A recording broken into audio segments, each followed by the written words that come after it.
ذرا سوچئے، وہ کون سی سب سے اہم زبان ہے جو آج کے دور میں کسی بھی طالب علم کو لازماً آنی چاہیے؟ شاید پہلا خیال انگریزی کا آئے گا، یا پھر مطلب شاید مینڈرن کا۔ ہاں، عام طور پر لوگ یہی سوچتے ہیں۔ بالکل، لیکن در حقیقت وہ زبان پائتھن یا سی پلس پلس ہو سکتی ہے۔ آج ہم ایک ایسے تعلیمی انقلاب کی گہرائی میں جا رہے ہیں جہاں روایتی کاپیوں اور بلیک بورڈ کی جگہ اب اڑتے ہوئے ڈرونز، سینسرز اور روبوٹک برینز لے رہے ہیں۔ جو کہ ایک بہت ہی دلچسپ اور ضروری تبدیلی ہے۔ ایگزیکٹلی۔ آج کے اس تجزیے کا بنیادی مواد محمد فاروق راشد کی ایک زبردست تحریر پر مبنی ہے، جو کہ ایک اے آئی ایڈوکیٹ اور اردو ٹیچر ہیں۔ ان کا یہ منفرد پس منظر اس گفتگو کو ایک بہت ہی مختلف زاویہ دیتا ہے۔ چلیں اس بات کی تہیں کھولتے ہیں کہ روبوٹک اور اے آئی لیبز کا قیام کوئی نیا فیشن نہیں بلکہ بقا کی جنگ ہے۔ بالکل۔ محمد فاروق راشد کا یہ نقطہ نظر دراصل ایک بہت بڑے عالمی شفٹ کی نشاندہی کر رہا ہے۔ اگر ہم پچھلی صدی کے تعلیمی ماڈل کو دیکھیں نا، تو اس کا بنیادی مقصد ایسے لوگ تیار کرنا تھا جو بس ہدایات پر عمل کر سکیں۔ مطلب فیکٹریوں میں کام کرنے والے ذہن۔ بالکل وہی، جو معلومات کو منو عن یاد رکھ سکیں، کیونکہ اس وقت معلومات واقعی نایاب تھیں۔ اگر آپ کو کوئی تاریخی حوالہ چاہیے ہوتا تھا تو آپ کو لائبریری جانا پڑتا تھا۔ جس کے ذہن میں جتنا ڈیٹا محفوظ ہوتا وہ اتنا ہی قابل سمجھا جاتا تھا۔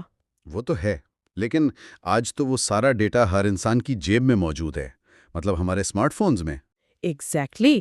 تو یہاں سب سے دلچسپ بات یہ ہے کہ جب معلومات کی کوئی کمی ہی نہیں رہی تو محض حافظے یا رٹے کی قیمت تقریباً صفر ہو چکی ہے۔ آج دنیا یہ نہیں پوچھتی کہ آپ کے ذہن میں کتنا ڈیٹا ہے، بلکہ یہ پوچھتی ہے کہ آپ اس موجودہ ڈیٹا کو استعمال کر کے کون سا نیا مسئلہ حل کر سکتے ہیں۔ واہ کیا بات ہے! اور یہیں سے وہ فرق واضح ہوتا ہے جسے ہم جاننے والوں اور بنانے والوں کے درمیان کا فرق کہہ سکتے ہیں۔ صحیح۔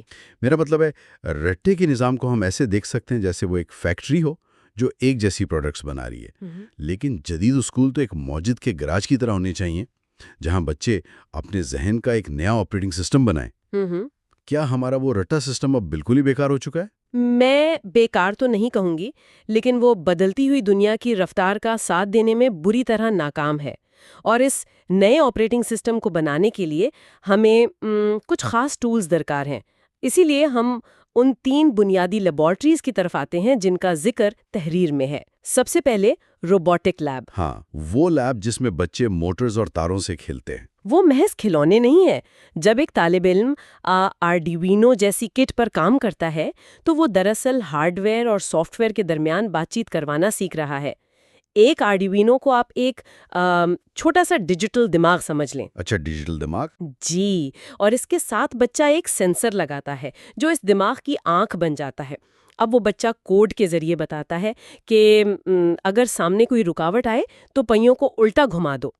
یہ جو لاجک ہے یہ صرف مشین نہیں چلاتی، بچے کی سوچ کو ترتیب دیتی ہے۔ اور میرے خیال میں اس پورے عمل میں جو سب سے قیمتی چیز ہے نا، وہ ہے ناکامی کو برداشت کرنا۔ بالکل، ڈی بگنگ کا عمل۔ ہاں، مطلب فرض کریں بچے نے کوڈ لکھا، روبوٹ زمین پر رکھا اور وہ سیدھا دیوار سے جا ٹکرایا۔ اب بچہ کیا کرے گا؟ وہ واپس اسکرین پر جائے گا، سوچے گا کہ کہاں تار غلط لگی ہے یا کوئی سیمی کولن چھوٹ گیا ہے۔ یہ مسئلہ حل کرنے کی وہ مشق ہے جو کسی بھی کتاب سے نہیں سیکھی جا سکتی۔ 100% درست۔ اور جب ایک بچہ زمین پر 2 جہتوں میں ایک مشین کو کنٹرول کرنا سیکھ لیتا ہے تو اس کا اگلا قدم کیا ہوتا ہے؟ کشش ثقل کو مات دینا۔ ایگزیکٹلی، وہ زیڈ ایکسس پر جانا چاہتا ہے، اور یہیں ڈرون لیب کا کردار شروع ہوتا ہے۔ ہم اکثر ڈرونز کو صرف شادیوں کی ویڈیوز یا سیکیورٹی تک محدود سمجھتے ہیں، لیکن حقیقت میں یہ فلائٹ کنٹرول اور نیویگیشن کا شاہکار ہیں۔ ہاں، اور اگر ہم زراعت کی بات کریں تو جدید زراعت میں ڈرونز کا جو کمال ہے وہ تو حیران کن ہے۔ بالکل، پریسیژن ایگریکلچر۔ جی، مطلب ڈرون صرف اڑتا نہیں ہے بلکہ اس پر جو سینسرز لگے ہوتے ہیں وہ اوپر سے دیکھ لیتے ہیں کہ کھیت کے کس حصے میں پانی کم ہے یا کیڑے کا حملہ کہاں ہو رہا ہے، جو انسانی آنکھ زمین سے نہیں دیکھ سکتے۔ بالکل صحیح کہا آپ نے.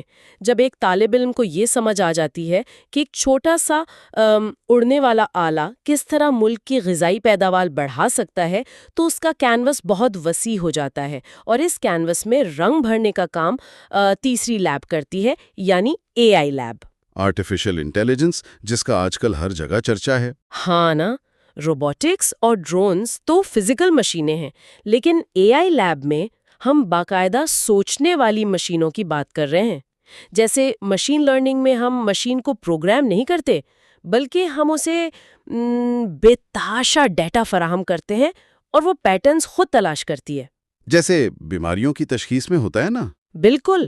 میڈیکل ڈائگنوسس میں اے آئی سسٹم کو لاکھوں ایکس رے دکھائے جاتے ہیں، اور وہ نظام کینسر کا وہ ابتدائی نشان پہچان لیتا ہے جو شاید ایک تجربہ کار ڈاکٹر کی آنکھ سے بھی اوجھل رہ جائے. واہ. لیکن یہاں معاملہ واقعی بہت زبردست ہو جاتا ہے، اور میرے ذہن میں ایک سوال ابھرتا ہے. میں نے خود چیٹ جی پی ٹی استعمال کیا ہے، اور بعض اوقات اس کو ایک درست پرومپٹ دینا، مطلب اس سے اپنا کام نکلوانا بہت مشکل لگتا ہے. جی، یہ تکنیکی چیز تو ہے.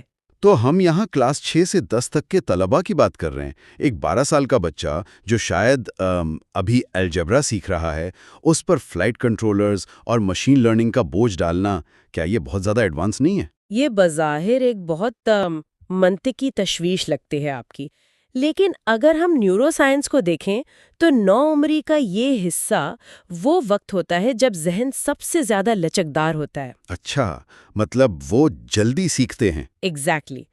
ایک بالغ انسان کسی بھی نئی ٹیکنالوجی کو دیکھتے ہی ڈر جاتا ہے کہ کہیں کچھ ٹوٹ نہ جائے، لیکن ایک 12 سالہ بچہ ٹیکنالوجی کو ویڈیو گیم سمجھتا ہے. وہ تجربات کرنے سے نہیں گھبراتا. ان لیبز کا مقصد انہیں راتوں رات انجینئر بنانا نہیں ہے، بلکہ صرف ان کی سوچ کو بیدار کرنا ہے. یہ بات واقعی وزن رکھتی ہے، مطلب ان کے ذہن کے دریچے کھولنا. بالکل. اور اگر ہم اسے بڑی تصویر سے جوڑ کر دیکھیں تو خاص طور پر پاکستان جیسے نوجوان آبادی والے ملک کے لیے بہت اہم ہے. ہاں، پاکستان کا تناظر تو بہت ضروری ہے. ہمارے ہاں کروڑوں نوجوان ہیں. اگر وہ دن کے کئی گھنٹے صرف سوشل میڈیا پر دوسروں کی ویڈیوز دیکھتے رہیں گے تو ہم تو صرف ایک صارف بن کر رہ جائیں گے. جی، ہمارا وقت اور ڈیٹا بس خام مال بن جائے گا بڑی کمپنیوں کے لیے. تو ہمیں خود ٹیکنالوجی بنانی پڑے گی نا. اسی لیے تحریر میں کراچی کی ویژن اکیڈمی جیسے اداروں کا ذکر کیا گیا ہے، جو منی روبوٹکس لیب اور ڈرون یونٹ بنا کر اسکولوں کو فیوچر سکل سینٹر بنا رہے ہیں. بالکل. اور یہ کوئی ناممکن بات نہیں ہے. شروعات چھوٹی ہو سکتی ہے. لیکن ماہرہ صاحبہ، یہاں میں تھوڑا سا زمینی حقائق کی طرف آنا چاہوں گا. جی فرمائیں. ہم ایک ایسے معاشرے کی بات کر رہے ہیں جہاں کئی گھنٹے بجلی نہیں ہوتی. مستحکم انٹرنیٹ آج بھی بہت سے علاقوں میں خواب ہے. کیا ان سہولیات کے بغیر یہ روبوٹک لیبز بنانا ایک خیالی پلاؤ نہیں لگتا؟ وسائل کی کمی تو ایک تلخ حقیقت ہے، اس سے انکار نہیں کیا جا سکتا. لیکن تاریخ شاہد ہے کہ قومیں وسائل سے نہیں بلکہ ویژن سے ترقی کرتی ہیں. وہ تو ہے. اگر سمت درست ہو تو راستے بن جاتے ہیں. مثال کے طور پر اے آئی سکھانے کے لیے آپ کو کروڑوں کے سپر کمپیوٹرز نہیں چاہیے. ایک آرڈوینو کٹ چند ہزار میں آ جاتی ہے. اگر انٹرنیٹ نہیں ہے تو ریسبیری پائے جیسے چھوٹے computers per of line servers بنائے جا سکتے ہیں. اچھا، مطلب متبادل موجود ہیں. اور بجلی کا مسئلہ؟ یہ چھوٹی لیبز نہایت کم خرچ پر سولر پینلز یا ایک عام سی بیٹری پر بھی چل سکتی ہیں. اصل رکاوٹ وسائل کی نہیں، مائنڈ سیٹ کی ہے. صحیح. اور اسی مائنڈ سیٹ سے مجھے اس پورے نظام کا سب سے اہم حصہ یاد آیا، یعنی اساتذہ، والدین اور اخلاقیات. لیبز اور ڈرونز تو صرف ہارڈ ویئر ہے نا؟ بالکل. انسانی عنصر کے بغیر سب بیکار ہے. ایک جدید لیب میں استاد کا کام بلیک بورڈ پر لیکچر دینا نہیں ہے، بلکہ وہ ایک مینٹور بن جاتا ہے. وہ بتاتا ہے کہ غلطی کرنا سیکھنے کا حصہ ہے. اور والدین کی سوچ؟ ہمارے ہاں تو آج بھی کامیابی کا مطلب صرف ڈاکٹر یا انجینئر بننا ہی سمجھا جاتا ہے. یہی تو بدلنا ہے. دنیا بہت تیزی سے آگے نکل رہی ہے. آج جو بچہ فرش پر تاروں سے کھیل رہا ہے وہی کل کے صنعتی انقلاب کی مہارتیں سیکھ رہا ہے.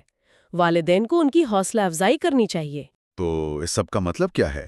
میرا مطلب ہے، اگر ہم ان بچوں کے ہاتھ میں ڈرونز اور AI جیسی طاقت دے رہے ہیں تو اخلاقیات کا کیا ہوگا؟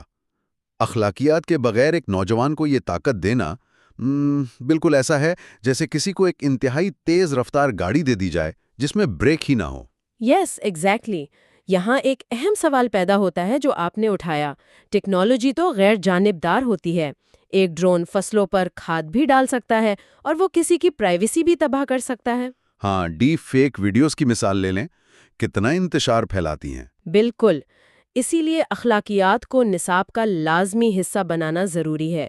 یہ سکھانا کہ ٹیکنالوجی انسان کی خدمت کے لیے ہے، کسی پر غلبہ پانے یا تباہی کے لیے نہیں۔ اخلاقیات ہی وہ بریک ہے جس کا آپ نے ذکر کیا۔ واہ! تو اگر ہم آج کی اس تفصیلی گفتگو کو سمیٹیں تو یہ بات بالکل واضح ہے کہ یہ لیبس کوئی تعلیمی عیاشی نہیں ہیں، بلکہ قومی ضرورت ہیں۔ اگر ہمیں دنیا کا مقابلہ کرنا ہے تو نئی نسل کو تخلیق کار بنانا ہوگا۔ بالکل، کیونکہ آنے والا دور سوچنے اور اختراع کرنے والوں کا ہے۔ جب کسی طالب علم کے خواب علم سے ملتے ہیں تو ایجاد جنم لیتی ہے۔ اور ایجاد ہی قوموں کی تقدیر بدلتی ہے۔ ایک بہت ہی گہری اور ضروری بات۔ لیکن سننے والوں کے لیے اس نشست کو ختم کرنے سے پہلے ایک ایسی چیز ہے جس پر ہم سب کو سوچنا چاہیے۔ جی ضرور۔ ذرا تصور کریں، اگر آج کا ایک 12 سالہ بچہ جو چیٹ GPT کو کمانڈ دینا ایک عام پڑھے لکھے بالغ انسان سے کہیں بہتر جانتا ہے، آج سے 10 سال بعد جب یہ پوری کی پوری AI نیٹو نسل، مطلب جو ان ٹیکنالوجیز کے ساتھ ہی پلی بڑی ہے، جب وہ عملی میدان اور لیبر مارکیٹ میں قدم رکھے گی تو دنیا میں روزگار اور طاقت کا توازن کیسا ہوگا؟ یہ واقعی ایک بہت بڑا سوال ہے۔ بالکل، جب یہ نوجوان ان لوگوں سے مقابلہ کریں گے جنہیں ٹیکنالوجی صرف استعمال کرنی آتی ہے، تو کیا ہم واقعی اس تبدیلی اور اس معاشی طوفان کے لیے تیار ہیں؟ اس پر ضرور سوچیے گا۔ آج کے لیے اتنا ہی۔